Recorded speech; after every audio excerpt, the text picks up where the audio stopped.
Hello, this is an interview for Cast in Stone. I am Dr. Nathaniel Adam Tobias Coleman, and I'm joined by, would you please introduce yourself by name and tell us your profession and mention any associations or groups that you are part of that are relevant to the interview?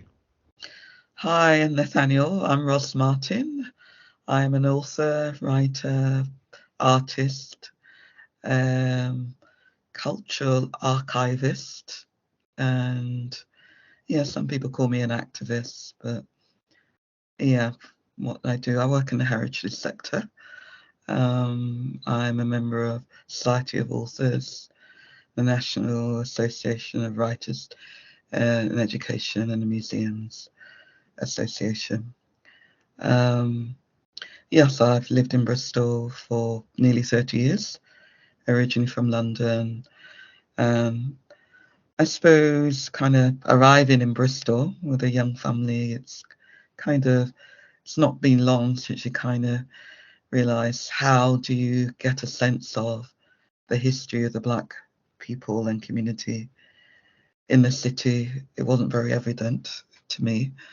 And it's kind of unfolded mainly through meeting two key people, the late Richard Hart, a Caribbean historian, and who had become an extraordinary mentor, very, very generous mentor to me over the years, particularly in setting up our history and heritage, and also Paul Stevenson. And really, the unearthing that one has to do to, or certainly that I did, to find out what it is, this history of the city, for Black people. Obviously, academics have done some work, and in relation to Colston, I probably came across him mainly through the what's the word? The name in the city centre. You cannot but not miss all these buildings named after him. And as an artist, I have actually attended Colston Hall, and I remember seeing Sweet Honey on a Rock in there. Would have been about 2002, and maybe something else, and just distinctly just feeling very uncomfortable with the space. I couldn't really enjoy the performances, and then made a decision that this is unfinished business, with African ancestors and link with slavery, within the city. I suppose as well, leading from Massive Attack had made very public, their positioning in the media, and felt as an artist I should join that position, Mm-hmm. to refuse, any kind of to tread in that hall, because I think culture is a huge expression of who and what we are, as artists, and to have a publicly funded, massively public funded venue named after a 17th century slave trainer was just unconscionable.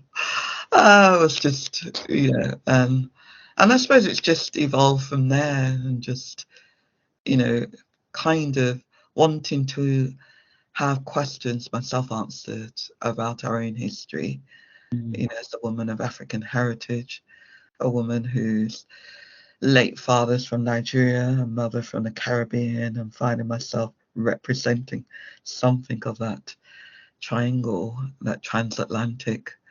And, certainly I don't choose the subjects as an artist, they choose me, and it's become a large part of my work. It's not the only thing I do. I do other things. I write children's stuff and preschool and for a whole range, but certainly being in Bristol from London, that's been a unfinished business I felt I needed to do, and did set up our history, our heritage with Richard Hart. He was definitely of that generation that says, don't wait for funding, just do it.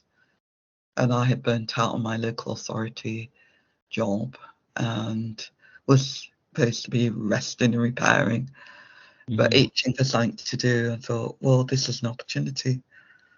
to rebirth and freelance, which is what I did. And, you know, the history, certainly through Richard. One of the first things we did do was around the Bristol bus boycott.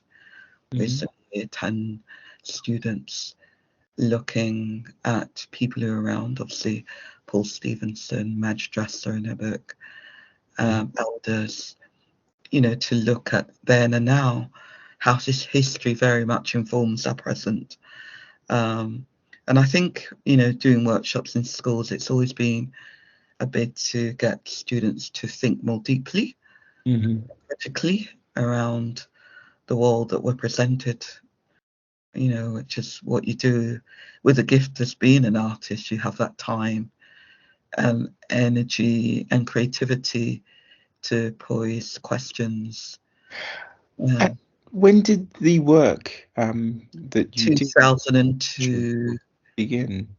2002. Yeah. And that was really also inspired by work. It's also work of other people. There's a librarian, Dawn Dyer. Gosh, she's still there now. So that's over 20 years I've known her. I remember she did a talk for International Women's Day of 100 feisty women in Bristol. And within that had 6 Black women. One was Ellen Craft. I'm trying to think. And I went up to her afterwards. I said, "Where did you get this information from?" And she pointed me to a book by Doreen Lindegard, who's, I don't know if you come across it, it's Black Bristolians of the 17th, 18th and 19th century. It's a self-published publication, and just really from her home has put together of every single Black Bristolian she could find, mainly from burial records, church records. So sometimes it's just a name. She did the same actually with miners in a publication, self-made as well, Killed in a Coal Pit, which also grabbed me because I'm interested in anyone and local history which exploits people, and I certainly did utilize that in a project, the Brunel 200 project in 2005.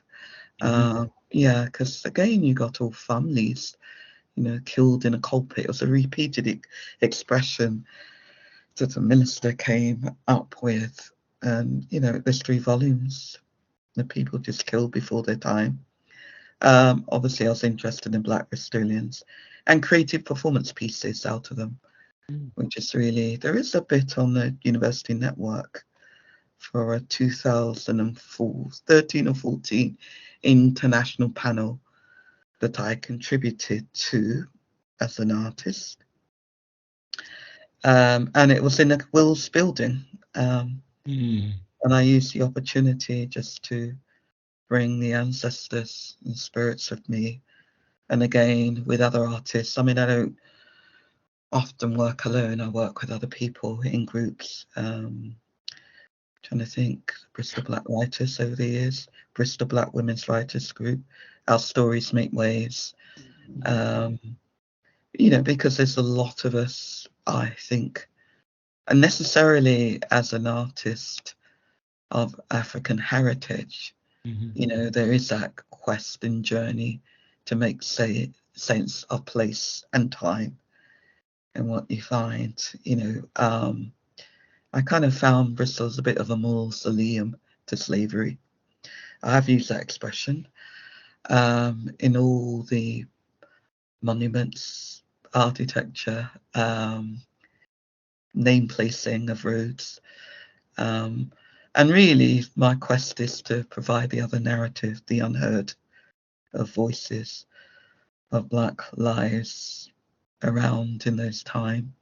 And engage people kind of with that. Certainly, you know, I'm also Quaker as well, and a Quaker have agreed reparations. But when people kind of say they want to do reparations, what it is that means is something else. But part of that for me has got to be about memorialization.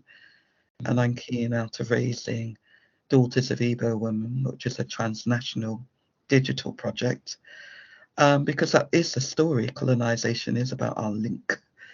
And we often focus very narrowly, certainly in Bristol. When I come up with projects, they're always interested in the Bristol. I said, well, Bristol as an empire city, our reach has got to be bigger. It's got to be national and international. And it was extraordinary when the Arts Council agreed to fund, the project and enable me to, even before that, the women, getting them on board, they saw the vision and saw how important it was. And whether we'd had funding or not, they would have gone ahead, because they knew it's important. We don't have 18th century African women, with archives that are held by the University of Bristol through the Penny Archives and transcribed online by Christine Eichelman, the Mount Travers plantation, and an opportunity to have African women, to revisit those landscapes and call upon the voices, to recreate something that can really get people to feel.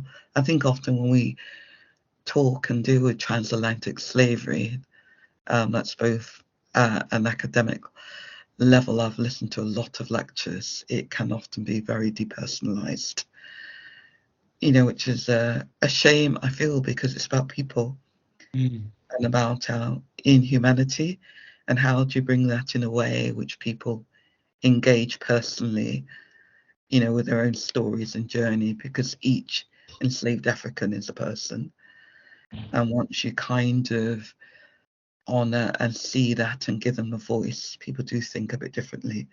And certainly the feedback from the Daughters of Igbo Women, which is freely available online, installations when they were in the Georgian house where she was, was I felt it was important to be there with other people as much as possible to get that, so people can journey, because everyone has to do a journey. How do we link ourselves with this history of inhumanity and how it manifests itself in the present? And that's what it is, aside of Colston, the pennies, the miles, the trying to think what the other one is, the big one with the project, the Plaque Project, Daniel. It's the people impacted, and because they're so far away, when you've actually got someone whose final remains are on your own soil, you can't pretend. You have to actually deal with that and what that means. And we got links with her mother's story. So it's been an interesting kind of journey, both, I suppose, to give ancestor spirits some kind of, they call you and say, and certainly Fanny Coker did that when I first come across her. You kind of know, and I know, what's his name? Sorry. Trying to think, the South African playwright who did Master Harold and the Boys. Do you know that? I'm unsure of that. Athol Fugar. Yes. Yeah.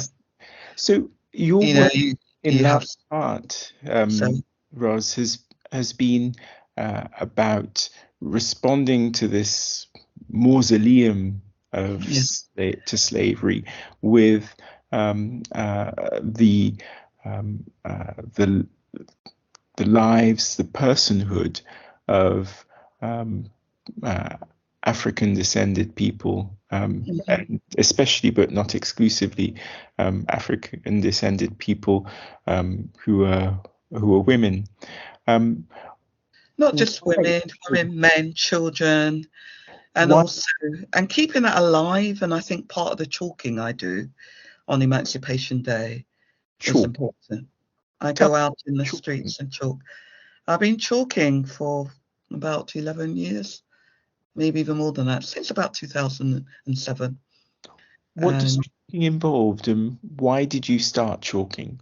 It was a student, actually, who got arrested for chalking, I think about 2000. I think, was it a bit later, 2008? And a fellow older activist, she's since died, sadly, kind of into activism around inequalities, transport, and kind of meeting her, she engaged with, my own kind of, she didn't always understand it, but, it's a kind of, I think in Bristol you do have a lot of activists working around a lot of issues of inequality, whether it's homelessness, housing, police, and it is a community, and how we understand it's all a connected struggle against inequality, whether it's around class, race, you know, kind of gender, disability. And she saw that this guy, lots of things, formidable energy, and said, we must go and support him. So I went to support. Obviously, the case was thrown out. It's ridiculous. You wash off chalk, the rain washes off. And I thought, well, this is a lovely idea. And what we did there and then was then actually chalk outside the magistrate's court, kind of messages of liberty and justice. He'd actually had chalked on a private property, the Cabot Circus, something like, as the buildings go up, the wages go down. And he was fingerprinted and put in a cell. He obviously got the local papers involved. It went national as well, because the case just got thrown out. Anyway, so he came along to some event, because the days that we go out, International Women's Day, International Workers' Day, and Emancipation Day came later. And I felt it could work well. You just go out, you just put today is whatever in the centre of the city. Usually either at the Hippodrome, we kind of moved it around. The Colston statue, since the statue's fallen as well, the statue around there, the plinth, because it kind of represents a symbol of some kind of emancipation for the city. And you tell them what the day is, and you just engage them. Say, today is such and such. We're reflecting, just put statements down. They could be quotes, and you encourage them to come up with something on emancipation. You can get them to think about freedom, what it means to them, how it links to, obviously, you kind of have quotes, so it's very clearly linked to transatlantic slavery and what freedoms people have or don't have, and it's a canvas on which anyone can have a voice. And certainly when initially we were at the Hippodrome, interesting enough, the council came out and said, have you got permission? Some of the people who had shops along there said, if anyone stops you, I think it was 3 foot from there is public property. So don't feel. They were very supportive, because you kind of tell people what you're doing, and it's family friendly. You encourage children to draw, and just have conversations. I think we're quite busy all the time. We don't actually have conversations about anything, and people quite like that, because sometimes people go away and come back. I remember on International Day, there was a guy and he was in a suit, and he went, he looked like he was going off to work, because usually it's around lunchtime. And then he said, I'd like to write something. The best work you can do is on yourself. He was actually in between jobs. Mm. It does make people think, and, everyone's got something to say, and it's kind of giving people voices. And As well as giving people voices, it's encouraging conversations. Could you give me an example of how conversations can start from as a chalking? Well, people see it, so people stop, because there's people come. Usually there's a small cohort. It's not hugely publicised. Kind of these days, the Quakers would come. There's a small group now that would come out on International women's, because it's been done for such a long time, people kind of know what it is, so there is a small talking kind of group that will come out, and we'll just say hello. It is in the International Women's Day, International Workers' Day, or Emancipation Day. We would actually put under, very big letters. I can give you some photographs so you can actually look at what it is. And people come with quotes. People might come with Bob Marley, emancipation, yourself from mental slavery. But I certainly did notice the first Emancipation Day after the toppling of statue, the difference in people. Sometimes people would, before would, if you're doing something on slavery, they'll run away. They just didn't want to engage or say, I feel guilty. And you want to go, well, can you explain a bit about why you feel guilty, what this guilt? I don't know, I just feel guilty. And they're already running, or urgently to move, so they're not engaging. But I noticed with the topic, people couldn't want to stop, to talk, engage, to say something in a much, and the age group is generally quite young, although older people. I think a lot of the activists in Bristol tend to be quite older people with more time on their hands, doing lots of things around Palestine. We kind of all know each other because we're all used in the same area. And people, sometimes people say, oh, I think you're doing, they don't so much now, that's graffiti. And I say, well, it can wash off. It will be washed off. And it's playful. Do you not remember playing as a child? Because that's the other thing. It's about playfulness, and people talk to each other, engage, kind of it's beautiful, actually. If the weather's sunny and, people just want to start, we're often near a seat so people can sit down, have cups of tea. And one year there were two 12-year-olds, I think they were cousins, and they had done something in school around Colston or something, and they stayed. It's normally just an hour, which is enough, kind of.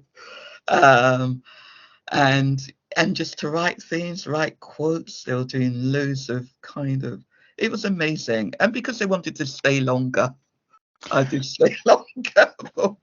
It's very much you play it by ear, but it's about getting messages down. People often think it's some kind of professional thing. People say, are you being paid to do this? So, Ros, the messages that you've chalked on the ground have been many different messages on many different days, but they've included messages both after the toppling of the statue of Edward Colston, and before, and also around the statue of Edward Colston, but also around Colston Hall and Bristol Cathedral. Could you tell me a bit about the messages, the difference between the messages after the toppling and before, and around the plinth and in other areas of the city that were to do with Colston? I think the messages don't necessarily change. I think how people engage with them has changed. People definitely want to engage. We do have a city which has a lot of international visitors. When you're in the centre, you see that all the time. And when you're talking to people, you get a sense of who they are, where they're coming from. A lot of them are visitors. There'll be groups of international students doing English as second language. Recently, last year, there was some French students, and it's encouraging. I always encourage whatever language. It doesn't have to be English. Write Arabic, write whatever your native tongue is, write it in, because it is like a global message.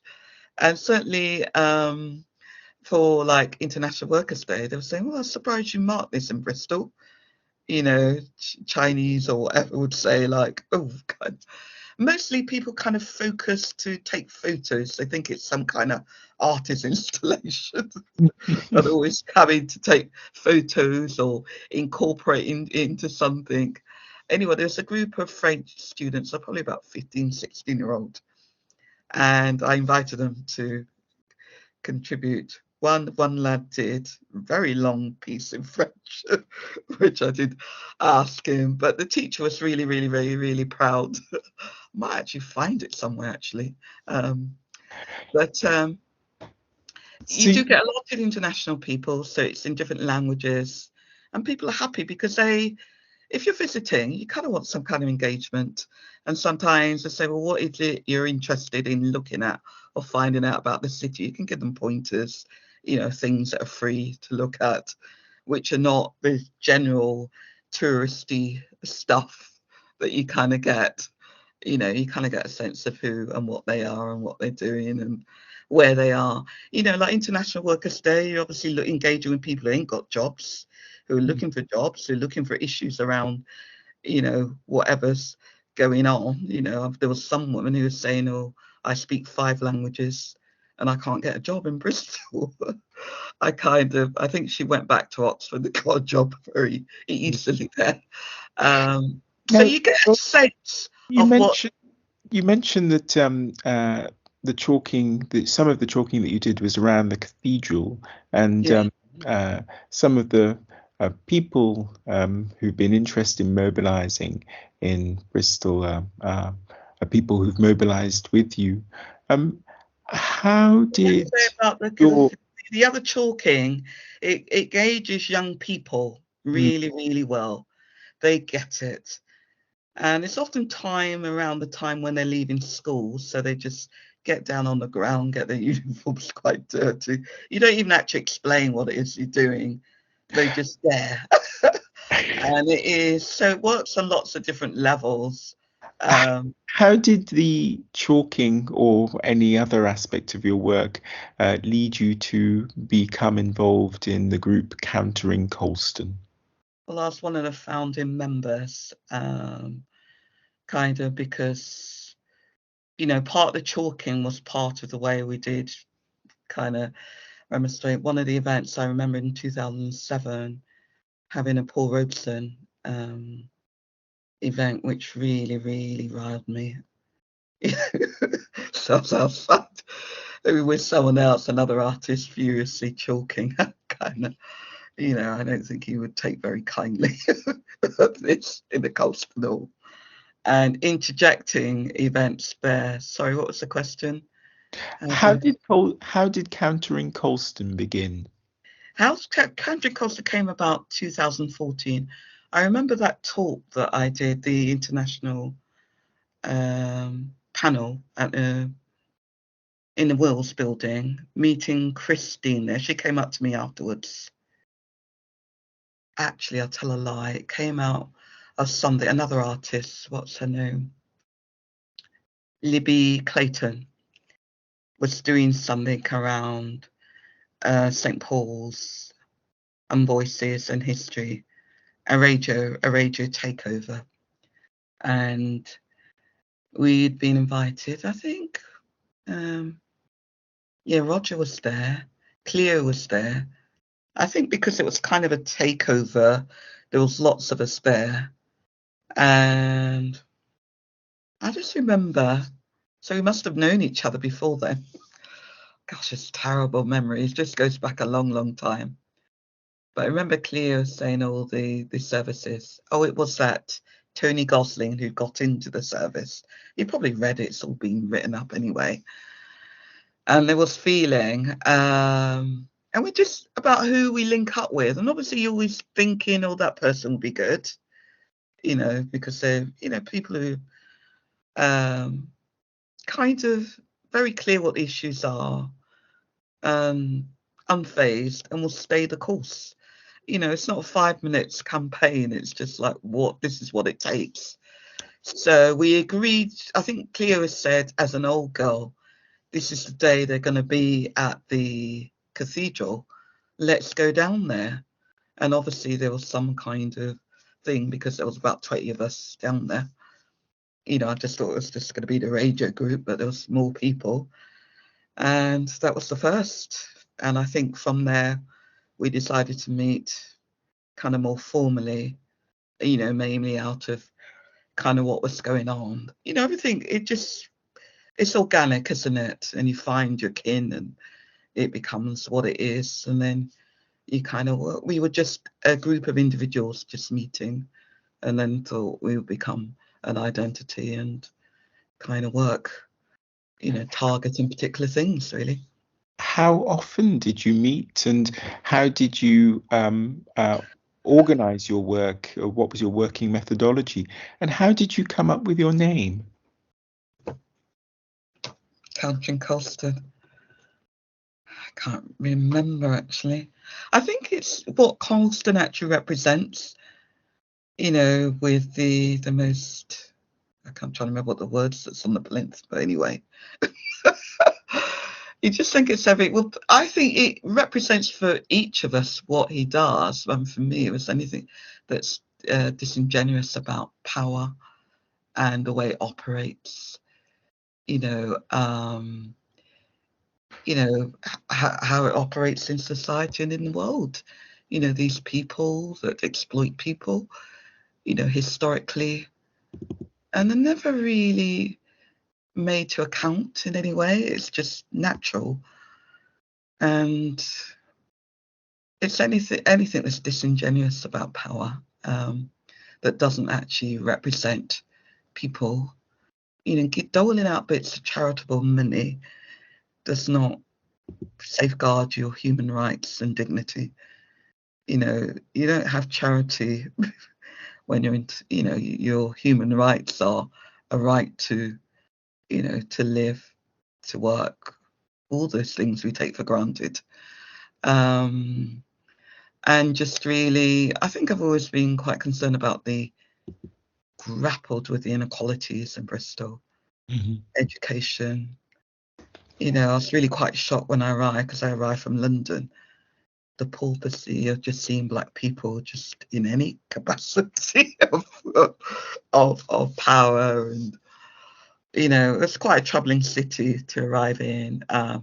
What relationship do those inequalities have with either countering Colston or with the Black Lives Matter protests during which the statue was toppled? I think for each of us, I think, we're all activists, within the group, and do our own thing. Clea's an artist as herself. She became Lord Mayor of a year, and I also remember the way she opened that post up, really, so that people could go into the Lord Mayor's house, black people, and, taking down the picture. I think, I always feel like, as human beings, we're only here on earth for a short time. And surely our task is to add to our common humanity and not take away from it. They're the people who grab and are greedy and just out for themselves. But surely it's about making a place much better for everyone. And obviously the most marginalised. A writing colleague, died during lockdown, and he spent years homeless. And it really, I don't really know him that well, but it really, really hit me. And what he did was use his voice to almost like talk beyond the grave. Because the publication which he wrote whilst he was homeless, sleeping in a tent in Bath, Central Park, Henrietta Park, and presented himself, with dignity, well groomed at the library to write each day. It's a heart. It's a voice for me on the grave of what homeless is about. This is what it's like. This is what this marginalised community of people. And I think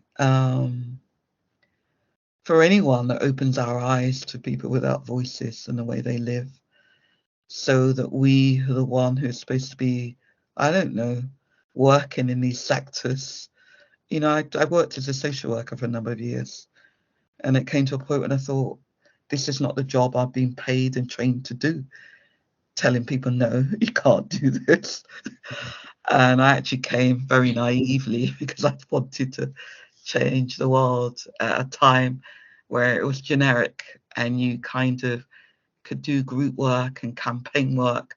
So that's what I was doing in London, until I told you couldn't do it anymore. And I thought time to move and do more kind of group work, community development work.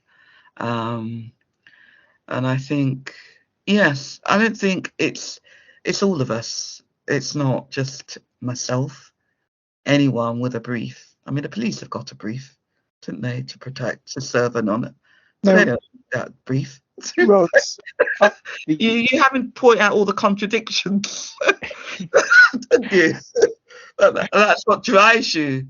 The contradictions, the dishonesty, mm, what you have with power, mm, because they have power that's abusive.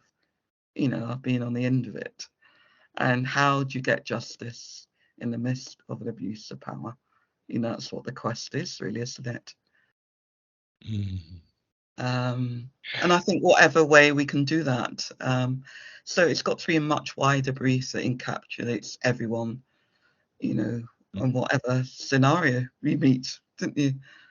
Ros, after the statue was toppled, there was set up by the mayor's office a We Are Bristol History Commission, which conducted a survey and produced a report, a survey of the local population.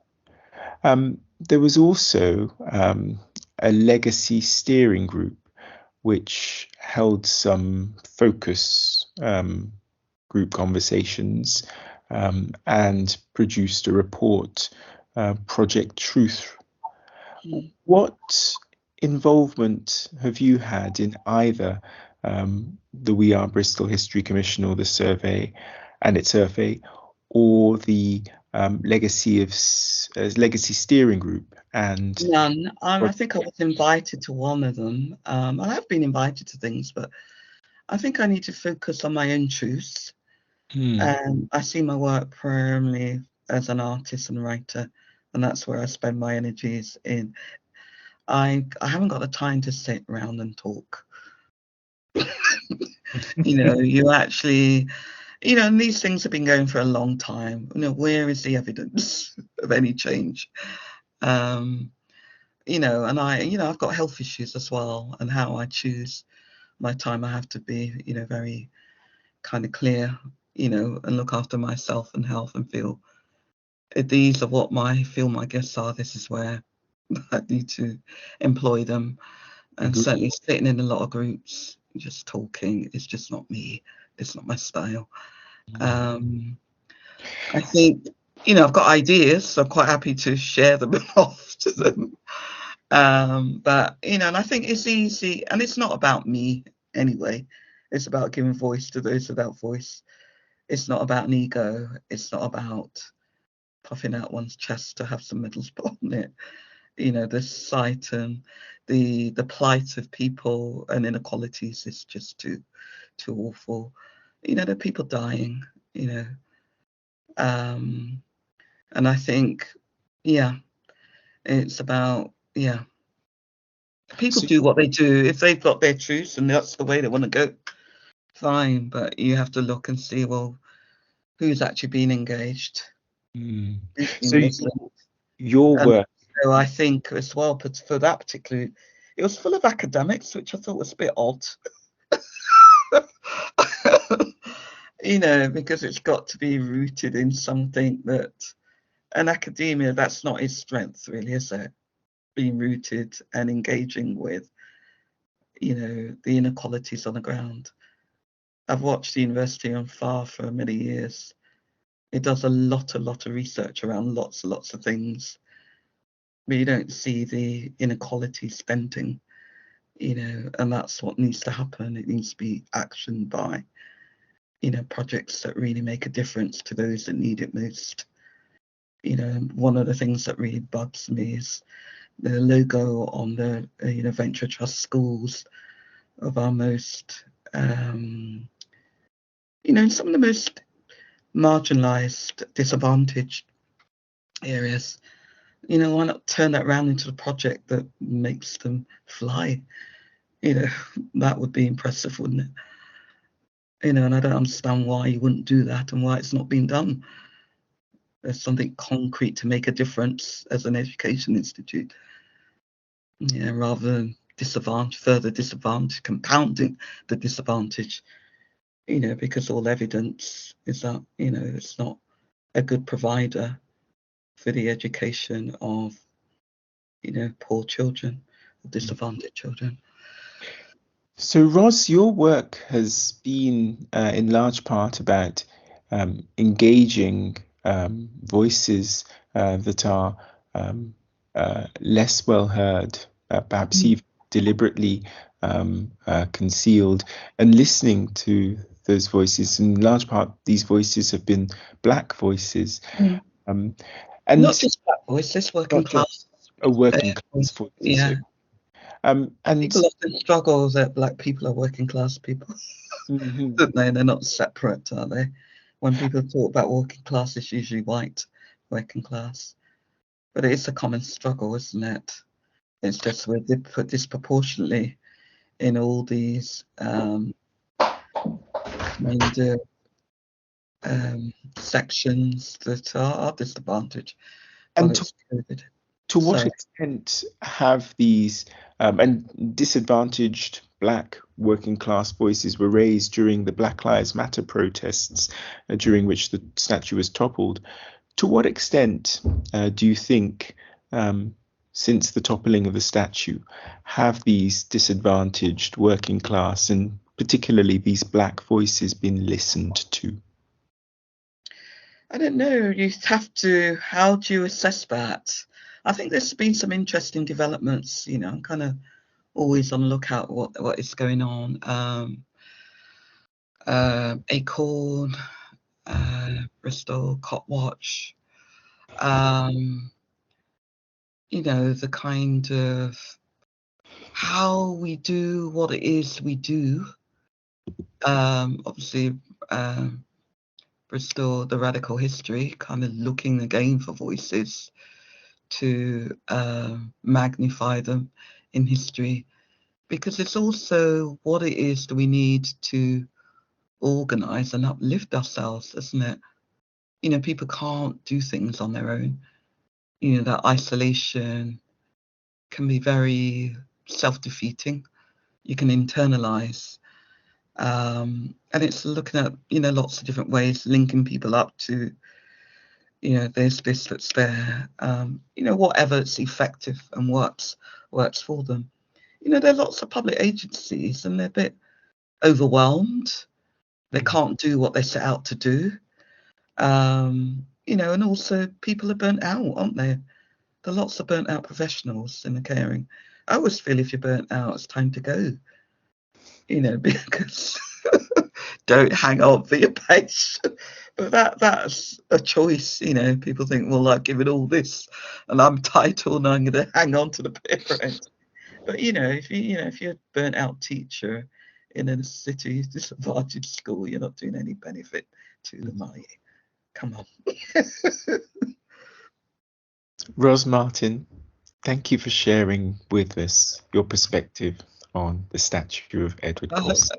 I hope you got everything you want. I just kind of go off a bit, really. That's for us. Yeah. It's a bigger narrative countering Colston, isn't it? It's countering inequalities, countering industry, and holding power to account. Yeah. Which I think you have done. Well, we're amongst lots of people, really, isn't it? I don't do things by myself, do I?